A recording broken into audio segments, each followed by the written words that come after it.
வணக்கம் மக்களே R students படிக்கிற மாணவர்கள் எல்லாத்துக்குமே குரூப் ஒன் எக்ஸாமினேஷனுக்கான நோட்டிஃபிகேஷன் வந்துருச்சு. குரூப் ஒன் எக்ஸாமினேஷனுக்கான நோட்டிஃபிகேஷன் வந்தோடனே நிறைய ஆஸ்பிரண்ட்ஸ்க்கு நிறைய இப்போ தான் கொஷின்ஸ்கில் நிறைய டவுட்ஸ்லாம் வரும். இவ்வளோ வருஷமாக வந்து படிச்சுக்கிட்டே இருப்பாங்க, டெஸ்ட்டு போடுவாங்க. இருந்தாலும் ஒரு நோட்டிஃபிகேஷனை வந்தோடனே அதை அதை எப்படி ஃபேஸ் பண்ணுறாங்க அப்படின்னு பார்த்தோம்னா, நிறைய ட்ராபேக்ஸ் இருக்கும் அந்த ஃபேஸ் பண்ணுறதுலையே. இவ்வளோ நாள் பார்த்தோம்னா, நான் குரூப் ஒன்னுக்கு படிக்க போகிறேன், குரூப் ஒன்னுக்கு தான் படிக்க போகிறேன் அப்படின்னு சொல்லிட்டு படிச்சுக்கிட்டு இருப்பாங்க. பட் குரூப் ஒன் நோட்டிஃபிகேஷன் வந்தோன்னே, என்னப்பா குரூப் ஒன்னுக்கா படிக்க போகிறேன் அப்படின்னு கேட்டால், இல்லை நான் குரூப் டூக்கு தான் படிக்க போகிறேன், என்னோடய ட்ரீமே குரூப் டூ ஆஃபீஸர் தான் அப்படிம்பாங்க. சரி, குரூப் டூ வந்தோடனே என்னப்பா குரூப் டூ கிளியர் பண்ணிடுவியா? கிடையாது, என்னோடய ட்ரீமே குரூப் 4 ஆஃபீஸர் ஆகிறது தான் அப்படிம்பாங்க. ஏன்னா அந்த ஃபியர் தான். கண்டிப்பாக எல்லாருமே குரூப் ஒன் ஆஃபீஸர் ஆக முடியும். ஃபியர் இல்லாமல் கண்டிப்பாக படித்தது வரைக்கும் ரிவைஸ் பண்ணி ஒரு ஃப்ரெஷர்ஸாக இருந்தாலும் நான் சொல்கிற ஸ்டெப்ஸை வந்து ஃபாலோ பண்ணிங்கன்னா கண்டிப்பாக நீங்களும் வந்து குரூப் ஒன் ஆஃபீஸர் ஆகலாம். சரி, ஓகே, எதுக்கு தான் இந்த வீடியோ எடுக்கிற அப்படின்ற மாதிரியான நிறைய டவுட்ஸ் எல்லாம் இருக்கும். பார்க்குறவங்களுக்கு சொல்கிறேன், நம்ம வீடியோ நிறைய பேர் பார்க்க போகிறது கிடையாது. பார்க்குற கொஞ்சம் பேருக்கு நிறைய பேர் டவுட்டுக்கு வரும், எதுக்கு இந்த வீடியோ. நமக்கு ஜூன் 15 எக்ஸாமினேஷன் சொல்லிட்டாங்க. இடையில பார்த்தோம்னா ஏப்ரல், மே 2 மந்த் தான் இருக்குது. இந்த 2 மந்த்தில் குரூப் ஒன் கிளியர் பண்ணணும்னா மேஜராக நம்ம என்னெல்லாம் படிக்கணும், எதுக்கெல்லாம் இம்பார்ட்டன்ஸ் கொடுத்து படிக்கணும் அப்படின்னு பார்த்தோம்னா நிறைய டவுட்ஸ் வந்துடும். ஃபியர்லேயே இந்த 2 மாதம் மட்டுமே படிக்காமல் நிறைய பேர் இருப்பாங்க. நம்ம என்ன பண்ண போகிறோம், எதுக்கு இம்பார்ட்டன்ஸ் கொடுத்து படிக்கணும், அதுக்கு மட்டும் இம்பார்ட்டன்ஸ் கொடுத்து படித்து ஒரு ஃபியர்லெஸ்ஸாக எக்ஸாமினேஷன் அட்டன் பண்ணி நல்ல மார்க் ஸ்கோர் பண்ணுறதுக்கான வழியை வந்து பார்க்கலாம். ஒரு 50 டேஸ் ஷெடியூல் வந்து பார்க்கலாம்.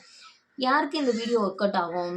நான் இப்போ தான் புதுசாக படிக்க போகிறேன் மேம், இல்லை நான் ஒரு 6 வருஷமாக படிக்கிறேன், ஒரு 2 வருஷமாக படிக்கிறேன், ஒரு 1 இயராக படிக்கிறேன், ஓரளவுக்கு நாலேஜ் இருக்குது, யாருக்காக இருந்தாலும் இந்த வீடியோ வந்து சூட்டபிளாக ஆகும். கரெக்டாக ஒழுங்காக உட்காந்து ப்ரிப்பேர் பண்ணுறவங்களுக்கு. சரி, சொல்லுங்கள். குரூப் ஒன் எக்ஸாமினேஷன் வந்துருச்சு, எனக்கு நிறைய ஃபியர்ஸ் இருக்குது, 70 வேக்கன்சி தான் போட்டிருப்பாங்க, என்னால் கிளியர் பண்ண முடியுமான்னு எனக்கே டவுட் இருக்குது.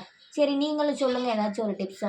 நிறைய சேனலில் நிறைய டிப்ஸ் சொல்கிறாங்க, உங்கள் சேனலில் சொல்லுங்கள் என்ன டிப்ஸ் கொடுக்குறாங்கன்னு, அதையும் நாங்கள் ஃபாலோ பண்ணி தான் பார்க்குறோமே அப்படின்னு நினைக்கிறவங்களுக்கு தான் இந்த வீடியோ. கண்டிப்பாக ஃபாலோ பண்ணுறவங்களுக்கு நல்ல ஒரு எஃபெக்டிவான ரிசல்ட்டு கிடைக்கும். Upcoming examination or this examinations தீர்வு பெட்டகம்னு எல்லாத்துக்கும் தெரியும். நம்ம ஃபஸ்ட்டு எதுக்கு இம்பார்ட்டன்ஸ் கொடுக்க போகிறோம் அப்படின்னு பார்த்தோம்னா, எந்த ஒரு எக்ஸாமினேஷன்னாலே கரண்ட் அஃபேர்ஸு, அதாவது நம்ம டெய்லி நியூஸ் பேப்பர் வாங்கி படிக்கிற பழக்கம் இருந்தாலும் சரி, டெய்லி படிச்சுக்கிட்டு இருந்தாலுமே ஒரு கரண்ட் அஃபேர்ஸ் கொஸ்டின்ஸ் வந்தால் அதில் எவ்வளோ பேர் எவ்வளோ திணறாங்கன்னு தெரியும். பட் குரூப் ஒன் எக்ஸாமினேஷனுக்கு கரண்ட் அஃபேர்ஸ் வந்து ரொம்ப இம்பார்ட்டன்ட் ரோல் பண்ணும். நம்ம என்ன பண்ண போகிறோம் அப்படின்னு பார்த்தோம்னா, நிறைய வெப்சைட்டில் போய் பார்க்குறது, அந்த கரண்ட் அஃபேர்ஸ் டவுன்லோட் பண்ணி வைக்கிறது, இந்த கரண்ட் அஃபேர்ஸை டவுன்லோட் பண்ணி வைக்கிறது, கடைசியில் ஒரு கரண்ட் அஃபேர்ஸுமே படிக்காமல் அங்கே போய் சரி ஏனோ தானோன்னு எழுதிட்டு, தெரிஞ்சதை எழுதிட்டு, என்னடா குரூப் ஒன் எக்ஸாமினேஷன் இவ்வளோ டஃப்பாக கேட்டிருக்காங்களே அப்படின்னு சொல்கிற நிறைய கேண்டிடேட்ஸ் இருக்காங்க. இதுக்கெல்லாம் இடம் கொடுக்காம நம்ம ஃபஸ்ட்டு என்ன பண்ண போகிறோம், கரண்ட் அஃபேர்ஸ் தான் ப்ரிப்பேர் பண்ண போகிறோம். தேர்வு பெட்டகத்தில் நம்ம டவுன்லோட் பண்ண சொல்லியாச்சு. டவுன்லோட் பண்ணி நான் இந்த 2 மந்த்ஸ்லேயே பகலாக உட்காந்து ஃபோனை நல்லா உத்து பார்த்து படிக்கவா மேம் அப்படின்னு இருப்பாங்க. கிடையவே கிடையாது. கூடவோ குறையவோ ஒரு ட்ரெஸ்ஸு வாங்குறீங்க, 1000 ரூபா செலவாகுது. மேக்ஸிமம் 1000 ரூபா தான் செலவாகும் இந்த கரண்ட் அஃபேர்ஸ் மெட்டீரியல் பிரிண்ட்டு போடுறதுக்கு. பிரிண்ட்டு போட்டுருங்க. மேக்ஸிமம் எவ்வளோ பிரிண்ட்டு போடணும் அப்படின்னு பார்த்தோம்னா, மே மந்த்லேருந்து மந்த் வரைக்கும் பிரிண்ட்டு போட்டுருங்க.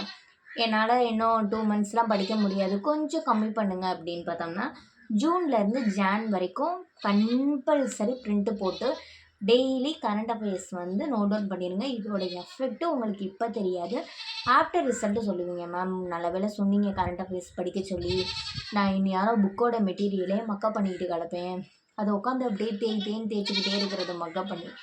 கரண்ட் அஃபேர்ஸை படிங்க, கண்டிப்பாக உங்களால் கிளியர் பண்ண முடியும். சரி, கரண்ட் அஃபேர்ஸை டெய்லி படிக்கிறேன், நெக்ஸ்ட்டு என்ன பண்ணணும் அப்படின்னு பார்த்தோம்னா, நெக்ஸ்ட்டு இம்பார்ட்டன்ட் நீங்கள் எதுக்கு கொடுக்கணும் அப்படின்னு பார்த்தோம்னா, மேக்ஸுக்கு டெய்லி ஒரு ப்ரீவியஸ் இயர் கொஷினை டவுன்லோட் பண்ண போகிறோம். ஒரு மேக்ஸை சால்வ் பண்ண போகிறோம், 25 மேக்ஸு. இல்லை ஒரு ஏதோ ஒரு பிடிஎஃப், ஒரு மேக்ஸ் லெட்டர் அதெல்லாம் வேணாம் நமக்கு. வெப்சைட்லேருந்தே டவுன்லோட் பண்ணி டெய்லி ஒரு மேக்ஸு டெஸ்ட்டு போட்டுருங்க. முடிஞ்சால் 2 டெஸ்ட்டு கூட போட்டுருங்க.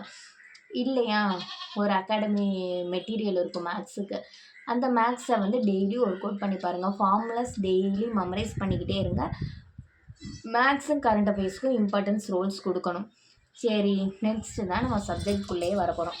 எதுக்கெல்லாம் இம்பார்ட்டன்ஸ் கொடுத்து படிக்கணும்னு பாருங்கள். நமக்கு 6 யூனிட்ஸ் இருக்குது. இந்த 6 யூனிட்ஸில் எதுக்கெல்லாம் மேம் இம்பார்ட்டன்ஸ் கொடுத்து படிக்கணும்? எனக்கு 2 மந்த்ஸ் தான் இருக்குது, எனக்கு படிக்கவே டைமும் கிடையாது. எல்லாம் அந்த குரூப் 1 ஆஃபீஸர் ஆகிற அவருக்கே அந்த மாதிரியான ஒரு மென்டாலிட்டி தான் இருக்கும். நம்ம ஃபஸ்ட்டு என்ன படிக்க போகிறோம்னா ஐஎன்எம் ரொம்பவே ஸ்வீட்டான ஒரு டாபிக். ஐஎன்எம் படித்தாலே உங்கள் மனசு நிறைவாக இருக்கும் படித்த மாதிரி. ஐஎன்எம்மும் ஹிஸ்ட்ரியையும் படிங்க. இதுலேயும் நான் என்னென்ன டாபிக்ஸை மட்டும் படிக்கணும், எப்படிலாம் படிக்கணும், ஹிண்ட் இருக்குது சில இதை படிக்கிறதுக்கு. இந்த 2 மந்த்ஸை ப்ரிப்பேர் பண்ணுறதுக்கு சில ஸ்ட்ராட்டஜி இருக்குது, அதையும் நான் உங்களுக்கு சொல்லி கொடுத்துட்றேன். அடுத்து எதுக்கு இம்பார்ட்டன்ஸ் கொடுக்கணும்னா, பாலிட்டி ரொம்ப ஸ்வீட்டான ஒரு சப்ஜெக்ட்டு. பாலிட்டியில் அந்த ஆர்டிகல்ஸு இதெல்லாம் படித்து கண்டிப்பாக உங்களால் கிளியர் பண்ண முடியும். எதை படிக்கணுமோ அதை படிக்கணும். சும்மா அன்வான்டாக உட்காந்து அதை படிக்கிறேன் இதை படிக்கிறேன்னு படித்து டைம் வேஸ்ட் பண்ணாமல் இம்பார்ட்டன்ஸை மட்டும் படிங்க.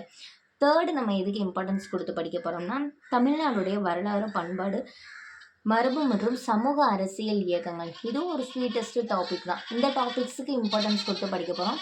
நான் சொல்லிடுறேன் எதெல்லாம் படிக்கணும் இதில், அந்த மாதிரி அதை படித்தாச்சு. சயின்ஸு, ஐயோ மேம் சயின்ஸே எனக்கு வராது. சயின்ஸ் தான் இருக்கிறதுல ஈஸியாக ஸ்கோர் பண்ணுற டாபிக். ஆனால் அதை நம்ம விட்டுட்டு வந்துடும். கண்டிப்பாக இந்த வாட்டி சயின்ஸில் நம்ம வந்து அடிக்கிறோம். அடுத்து ஜாகிரஃபியில் படிக்கிறதுக்கு எதுவுமே இருக்காது. ஜாகிரஃபி எப்படி என்ன சொல்கிறது, 5வது புக் எடுத்து பார்த்தா இன்னமும் நமக்கு தெரியும். அந்த ஆனாவனா மாதிரி ஜாகிரஃபியில் மண், கல், ரொம்ப ஓல்டான ஒரு டாபிக்னால் ஜாகிரஃபி தான். ஒன் டே போதும் ஜாகிரஃபி படிக்கிறதுக்கு. ரொம்பவே ஈஸியாக படித்து முடிச்சிடலாம். இந்த மாதிரி எக்னாமி கவர் பண்ணுறதும் ரொம்ப ஈஸியாக தான் இருக்கும். நமக்கு 2 டேஸில் எக்னாமி கவர் பண்ணிடலாம். அடுத்து ஜாகிரஃபி முடிச்சுட்டு எக்கனாமி அண்ட் தமிழோடைய வளர்ச்சி நிர்வாகம். நான் என்ன சொல்கிறேன், அட்டை படிச்சுக்கிட்டு இருப்பாங்கள்ல டாப்பர்ஸ், நமக்கு பாஸ் மார்க் வாங்கினா போதும். பாஸ் ஆகி ஒரு வேலை வாங்குறவங்களுக்கு தான் நான் சொல்லிக்கிட்டு இருக்கேன். இந்த பர்டிகுலர் நான் இந்த ஆர்டரில் சொன்னேன்ல, இந்த பர்டிகுலர் டாபிக்ஸை எப்படியெல்லாம் படிக்கணும்னு நான் சொல்கிறேன். நம்மளுடைய சேனலை சப்ஸ்கிரைப் பண்ணி வச்சுக்கோங்க. இனி வர வீடியோஸ் எல்லாம் ரொம்பவே important videos. Group 1 examination, group 2 examination, group 4 examination எல்லாமே வரப்போகுது. இது கண்டிப்பாக உங்களுக்கு யூஸ்ஃபுல்லாக இருக்கும்னு நான் நம்புகிறேன். Thank you to all. ஏதாச்சும் டவுட் இருந்தால் கமெண்ட் பண்ணுங்கள், லைக் பண்ணுங்கள், ஷேர் பண்ணுங்கள். தேங்க்யூ.